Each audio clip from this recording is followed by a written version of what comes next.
हामीहरू सबै फरक फरक छौँ तर हामीहरू समान पनि छौँ। त्यसैले त हामी एउटा देशभित्रका नागरिक छौँ।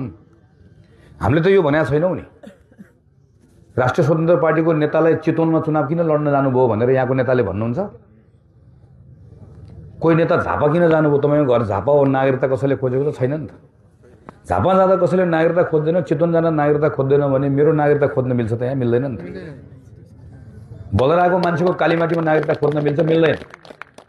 यहाँको कोही मान्छे काठमाडौँमा आएर कबाडको व्यवसाय गरेको छ, कोही मान्छेले तरकारीको व्यवसाय गरेको छ, कोही मान्छेले फुटपाथको व्यवसाय गरेको छ। तिमी कहाँबाट आएको भन्न मिल्छ? मिल्दैन। काठमाडौँको मान्छेको त्यहाँ जति हक छ सर्लाहीको मान्छेको पनि त्यति नै हक छ, त्यति नै बराबर हक छ नि त।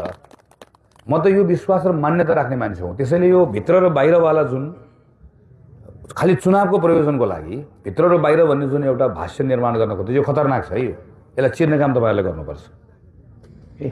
यसलाई बदलिने काम तपाईँहरूले गर्नुपर्छ। यो चाहिँ नभए कस्तो हुन्छ नि, बहुरूपियाँ जस्तो हुन्छ। यहाँ आयो एउटा रूप लिएर आयो, म होस् जोसुकै होस्, एउटा कुरा गर्यो अनि फेरि भित्र गयो, नुहाइदाइ गर्यो, लुगा फेरि अर्को रूप लिएर अर्को ठाउँमा गयो। यो गलत हुन्छ। हामी एउटै रूपमा बस्नुपर्छ। मैले यहाँ आज सर्लाहीमा जे कुरा गरिरहेको छु अन रेकर्ड छ। म काठमाडौँमा गएर पनि त्यही कुरा गर्ने हो। मेरो कुरा एउटै हो। म काठमाडौँको मान्छेलाई सर्लाहीले अँगाल्छ भने सर्लाही र मधेसको मान्छेको लागि पनि काठमाडौँ त्यति नै खुला हुनुपर्छ, त्यति नै बराबर हुनुपर्छ। सबको हक सबै ठाउँ लाग्छ नि त। यो मान्यताका साथ हामीहरू जाने, यो कुरा पनि तल्लो तहसम्म तपाईँले सिरियल लिएर जानुपर्छ।